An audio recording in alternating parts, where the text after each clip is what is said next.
Hello student, स्वागत है आपका इस क्लास में, जिसमें आप पढ़ने वाले हैं क्लास 5 की संस्कृत की कार्य पुस्तिका अर्थात संस्कृत सुबोध की कार्य पुस्तिका और चैप्टर पढ़ने वाले हैं 13 से, यानी 13 और 14 दोनों चैप्टर आप इस क्लास में पढ़ेंगे।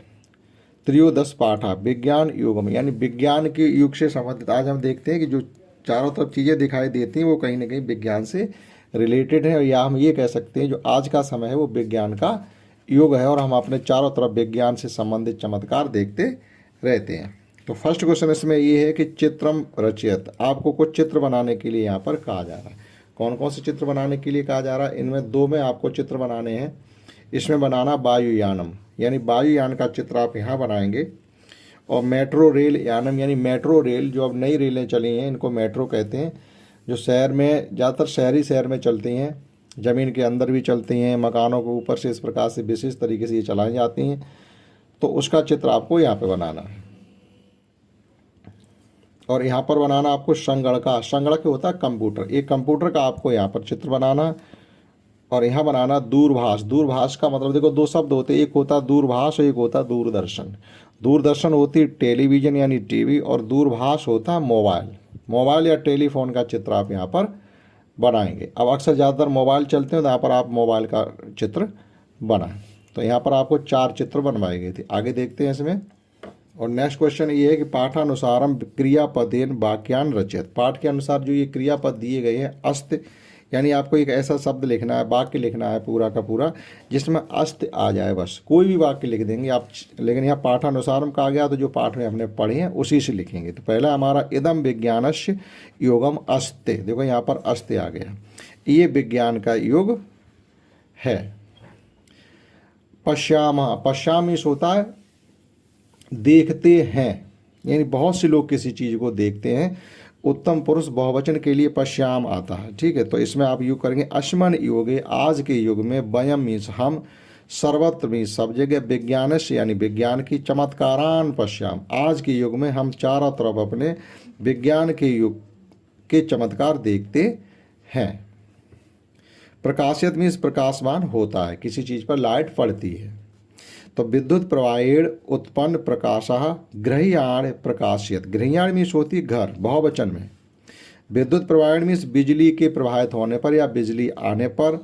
उत्पन्न प्रकाश यानी जब बिजली आती है हमारे घर में, बल्ब जलता है, उस बल्ब के जलने से हमारे घर में प्रकाश होता है। अनुभवा मीन्स अनुभव से। विद्युत बिजनेन वयम वायु सुखम अनुभवान। अब ये कह रहे हैं कि विद्युत बिजनेन क्या होते हैं? एक तो हाथ वाला पंखा होता है, और विद्युत बिजली में होते हैं बिजली के पंखे। बिजली के पंखे से वयम मीन्स हम सभी, वायु मीन्स हवा का, सुखम मीन्स सुख प्राप्त करते हैं, अनुभव प्राप्त करते हैं। यानी जब बिजली आती है तो जो हमारे पंखे चलते हैं तो उस ठंडी ठंडी हवा का अनुभव करते हैं। आकाशवाणस्य देशस्य विदेशस्य च समाचारान श्रृणुम। आकाशवाणी का मतलब होता है जब आप रेडियो खोलते हो उसमें एक चैनल होता है आकाशवाणी, तो उस आकाशवाणी से हम देश के विदेश के समाचारों को सुनते हैं। ददात मीन्स देती है। दूरदर्शनम नाना प्रकारम ज्ञानम ददात, और जो दूरदर्शन होती है जिसे हम टीवी बैठ के देखते हैं उसमें हमें विभिन्न प्रकार के ज्ञान प्राप्त होते हैं, यानी एक टेलीविज़न हमको बहुत से ज्ञान देती है।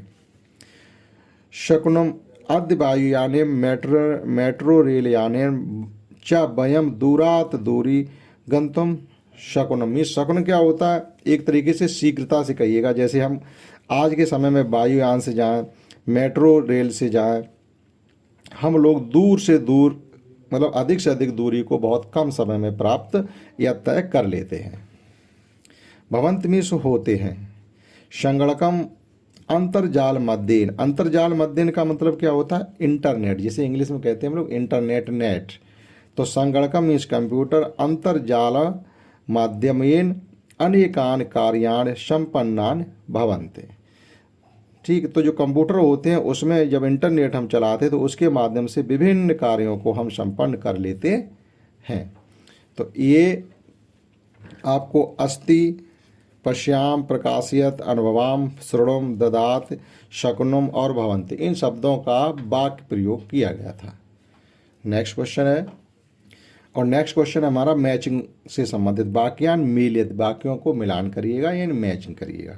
तो अस्मिन् युगे वयम सर्वत्र, आज के समय में हम सब लोग क्या देखते हैं, विज्ञान चमत्कारान पश्याम। तो ये 1 नंबर डाला, तो यहाँ पर भी हम 1 नंबर को डाल सकते हैं। अब दूसरा, विद्युत प्रवाहेण उत्पन्न प्रकाश, बिजली प्रवाहित होने से जो प्रकाश उत्पन्न होता है वो क्या करता है, गृह्याण प्रकाशित, उससे हमारा घर प्रकाशित होता है। विद्युत प्रवाहेण उत्पन्न प्रकाश, आप देखो वही फिर लिख दिया।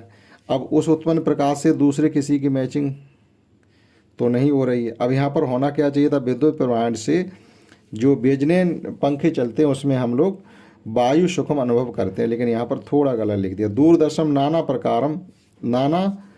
प्रकारम होना चाहिए था, यहाँ प्रकाटम लिख दिया। नाना प्रकारम ज्ञानम ददात मनोरंजनम च करोत, तो यहाँ पर 4 से मैचिंग करेंगे। वायुयन मेट्रो रेल यानी च वयम दूरात दूरम गंत शकुनम, हम यानी इन वाहनों का प्रयोग करके अधिक से अधिक दूरी को बहुत जल्दी तय कर लेते हैं। और संगणकम अंतर्जाल माध्येन अनेकान कार्यान संपन्न भवत, ये 6 हो जाएगा। अब एक हमारा बचा हुआ क्योंकि ये गलत लिखा हुआ है। तो विद्युत प्रवाहेण उत्पन्न, यहाँ पर विद्युत प्रवाह उत्पन्न होने से व्यजनेन, यहाँ व्यजनेन होना चाहिए था, तो आप इसकी मैचिंग 3 से कर लेते। तो ये वाला वाक्य थोड़ा गलत लिखा हुआ है, ठीक। तो इस प्रकार से इनकी मैचिंग कर सकते हैं। नेक्स्ट क्वेश्चन है, और नेक्स्ट में कहा गया विज्ञान युगम विषयी पंच वाक्यान लिखत, विज्ञान विषय से संबंधित 5 वाक्यों को लिखना है।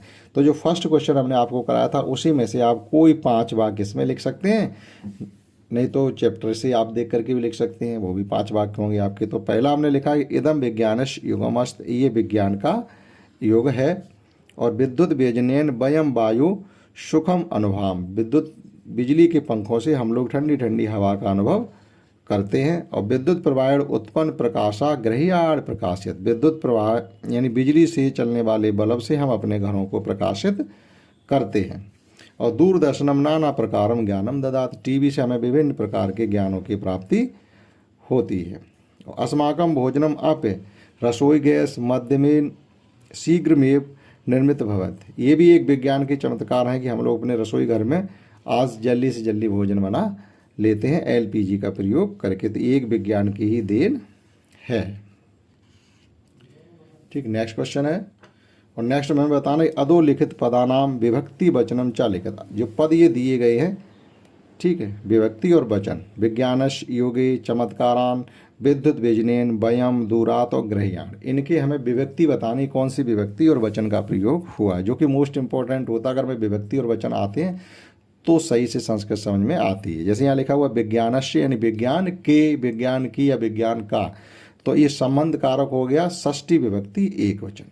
योगे माने युगों में, मैं पर ऊपर के लिए सप्तमी विभक्ति का प्रयोग होता है, अधिकरण कारक होता है, तो ये सप्तमी विभक्ति एक वचन।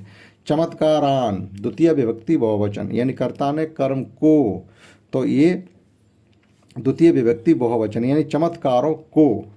और विद्युत व्यजनेन मीन्स विद्युत के पंखे से, ठीक, तो ये तृतीय विभक्ति एक वचन। वयम प्रथम विभक्ति एक वचन होता है, प्रथम विभक्ति बहुवचन वयम, ठीक। अयम आवाम वयम, तो विभक्ति प्रथम हो गई लेकिन वचन बहु है। दूरात माने पंचमी विभक्ति, दूर से, तो पंचमी विभक्ति एक वचन। गृह्याण माने सप्तमी विभक्ति एक वचन, घरों में, मैं पर ऊपर के लिए, तो ये इनकी विभक्तियां और हमने वचन लिखे हुए। तो ये चैप्टर 13 कंप्लीट हो जाता है। एक और देखते हैं इसी के साथ ही, चतुर्थ चैप्टर है हमारा, चतुर्थ 10 यानी 14वां चैप्टर है सुवास्थान। सुवास्थान का मतलब होता है एक ऐसी सूक्तियाँ जो आपको अपने जीवन में याद रखनी चाहिए, उनका अनुसरण करना चाहिए। देखिएगा, श्लोकान पूर्यत, आपको इन श्लोकों की पूर्ति करनी है, आप किताब से देख करके कंप्लीटली इसको भर सकते हैं। तो यहाँ क्या लिखा हुआ, आलस्य कुतो विद्या अविद्यस्य कुतो धनम, इसका अर्थ भी आपको बताते जा रहे हैं, जो भरा गया वो पेन से लिखा हुआ है। तो आलस्य कुतो विद्या और अविद्या कुतो धनम, इसका मतलब है आलस्य करने वाले के लिए विद्या नहीं है, और जिसके पास विद्या नहीं है वो उसके पास धन नहीं है, ये कहा जाता है। तो आलस्य कुतो विद्या और अविद्या कुतो धनम। अधनस्य कुतो मित्रम। अब जिसके पास धन नहीं है फिर उसके मित्र कहाँ होंगे, और जिसके मित्र नहीं होंगे उसके पास सुख नहीं होगा। अर्थात ये कहा जा रहा है, इसमें एक मित्र की भी गरिमा बताई जा रही है कि आपके जीवन में एक मित्र भी होना चाहिए। लेकिन मित्र तब होगा आपके पास जब आपके पास धन होगा, तो आपके बहुत से मित्र बनते चले जाएंगे अपने आप। तो कह रहे अगर आपके पास आलस्य करते हो तो विद्या नहीं मिलेगी, और विद्या नहीं है तो आपके पास धन नहीं होगा, और धन नहीं है तो मित्र नहीं बनेगा, और मित्र अगर आपके नहीं है तो फिर सुख नहीं होगा। अर्थात इस चीज़ को और भी आप समझ सकते हैं, मित्रों के बगैर सुख क्यों नहीं होगा। ठीक, ना चौरहार ना राजहार ना भ्रात भांज्य न चा भारकार। इसका मतलब क्या है कि ये जो विद्या होती है उसे ना तो चोर चुरा सकते हैं, ना राजा उसका आपसे छीन सकता, ना राजा उसका हरण करवा सकता, ना ही उसको भाई बांट सकते हैं, और ना ही उसका में कोई भार होता है जिसे आप सिर पर रख के घूमते रहे, ये तो बहुत वजन है इसमें, तो ऐसा कुछ भी नहीं होता। व्यय कृत्य वर्धते मतलब होता है जैसे आपके पास कोई ज्ञान है, कोई नॉलेज आपको है, कोई आपको तकनीकी आती है, जितना आप किसी और को बताओगे उतनी ही आपको बढ़ेगी, यानी इतना ही आपका अच्छा होता चला जाएगा। और विद्या धनम सर्वधन प्रधानम, इसीलिए विद्या धन ही एक ऐसा धन है जो सभी धनों में मुख्य धन और सबसे अच्छा धन माना गया है। शैले शैलिना माणिक्यम, इसका मतलब क्या है कि प्रत्येक पत्थर मणि नहीं होता है। भाई मणि कहाँ से आते हैं, जो हम लोग मोती वगैरह बनाते हैं ये रत्न होते हैं, पत्थर ही होते हैं, लेकिन ऐसा नहीं कि प्रत्येक पत्थर में मोती हो। और मौक्तम ना गजे गजे, और प्रत्येक हाथी के अंदर भी मोती नहीं होते। हाथी के गज में भी हाथी के सिर में भी मोती पाए जाते, लेकिन वो सभी के नहीं होते। मछली के भी पाया जाता लेकिन सभी के अंदर नहीं होंगे। सीप के अंदर भी पाया जाता लेकिन सभी सीप के अंदर नहीं होंगे। ठीक है, तो साधवा नहीं सर्वत्री, साधवा माने साधु, हर जगह आपको साधु नहीं मिलेंगे। और चंदनम ना बने बने, और प्रत्येक वन में आपको चंदन नहीं मिलेगा, चंदन की लकड़ी हर वन में नहीं होगी। उद्यमेन ही सिद्ध्यन्ते कार्याण न मनोरथे, यानी अगर आप मेहनती हैं तो आपके मनोरथ का मतलब होता है मनोकामना, जो आपने सोचा है वो जरूर ही सिद्ध होगा। अगर आप कार्यशील हैं, क्रियाशील हैं, अगर आप मेहनत कर पाते हो तो आपके सभी मनोरथ पूरे होंगे। ना ही सुप्त से सिंह से प्रवसंत मुखी मृगा, क्या किसी सोते हुए शेर के अंदर मृग आके अपने आप प्रवेश करेगा? नहीं, उसके लिए भी उस शेर को मेहनत करनी पड़ेगी, उस मृग को मारना पड़ेगा, तब जाके वो उस हिरण को वह शेर खा सकता है। तो सोते हुए शेर के मुंह में आकर के शिकार अपने आप प्रवेश नहीं करेगी, तो यहाँ भी आपको मेहनत करनी पड़ेगी। नमनते फलनो वृक्षा नमनते गुणनो जना, यानी हम ऐसे ही वृक्षों को नमन करते हैं जिनके ऊपर फल लगते हैं, यानी फलवान, यानी ऐसे फल फूल वाले वृक्ष हैं, उन्हीं के पास लोग जाते हैं, नमन करते हैं। और जिन लोगों के अंदर गुण होते हैं, यानी गुणों से भरे हुए लोग, अच्छी आत्माओं से भरे हुए लोग होते हैं, उन्हीं को लोग नमन करते हैं। आगे कहा गया सूक्ष्म वृक्षास मूर्खाश्च ना नमंती कदाचन, और कभी भी सूखे हुए वृक्ष और मूर्ख लोगों को कोई नमन नहीं करता, कोई मान सम्मान ऐसे लोगों को नहीं देता। यहाँ से हमको एक बहुत अच्छी सीख मिलती है, जो कि आपको हमने पूरी बताई है कि हमें कैसे रहना चाहिए और क्या हमारे पास होना चाहिए। मुख्य रूप से है नॉलेज। और नेक्स्ट क्वेश्चन इसमें हमारा विपरीतार्थक पदान परस्परम योज्यत, यानी विलोम शब्द होते हैं उनकी हमें मैचिंग करनी है। तो विद्या का क्या हो जाता, विद्या को हो जाता अविद्या, सुखम का हो जाता दुखम, मित्रम का अमित्रम होगा, नित्यम का होगा अनित्यम, नित्य माने रोज नियम से, साधवा साधु होते हैं और असाधवा असाधु यानी दुष्ट प्रकृति के लोग होते हैं। सुप्तस्य मीन्स होता है सोना और जागृतस्य मीन्स होता है जागना, और विद्वान होते हैं मूर्ख, उसका विलोम शब्द हो जाएगा। तो इस प्रकार से इनकी मैचिंग कर सकते हैं। और ये अंतिम दो क्वेश्चन और हैं। प्रतिस्तभात शब्दान आर्धेयत वाक्यान रचयंत, ये जो शब्द दिए गए स्तंभ मतलब ये कॉलम जो दिए गए हैं तीन, इनसे आपको शब्द बनाने और नीचे दिए गए खाली जगह में वो लिखने हैं। तो आप इनको देख लीजिएगा। आलस्य साधवा उद्यमेन चंदनम विद्या धनम वृक्षा मनोरथा प्रधानम न फलिनो विद्या नहीं बने बने सिद्ध्यंते नास्ति सर्वत्र नमनते अस्ति। अब देखो यहाँ से एक इसमें से लेंगे, एक इसमें से, एक इसमें से लेकर के यहाँ शब्द बनाएंगे जो खाली जगह में लिखेंगे। जैसे तो यहाँ पर एक देखो दिखाया गया आलस्य विद्या नास्ति, यानी आलस करने पर विद्या प्राप्त नहीं होगी। साधवा नहीं सर्वत्र, हर जगह साधु नहीं मिलते हैं। उद्यमेन मनोरथे सिद्ध्यंति, यानी उद्यम करने से आपके मनोरथ पूरे होंगे, सिद्ध होंगे। चंदनम ना बने बने, और प्रत्येक वन में चंदन की लकड़ी नहीं मिलती। और विद्या धनम प्रधानम अस्ति, विद्या धन प्रधान होता है यानी मुख्य होता है। वृक्षा फलिनो नमनते, यानी ऐसे वृक्षों को नमन किया जाता है, ऐसे वृक्षों के पास लोग जाते हैं, उनकी पूजा करते हैं जिन पर फल आते हैं। तो इस प्रकार से उन से शब्द लेकर के यहाँ वाक्य बनाने थे, इस जगह में लिखने थे। तो ये भी कंप्लीट चैप्टर 14 हमने आपको पढ़ा दिया था। इस क्लास में हमने आपको 13 और 14 चैप्टर पढ़ाए। आशा करता हूँ समझे होंगे। इस क्लास में इतना ही, दैट्स ऑल।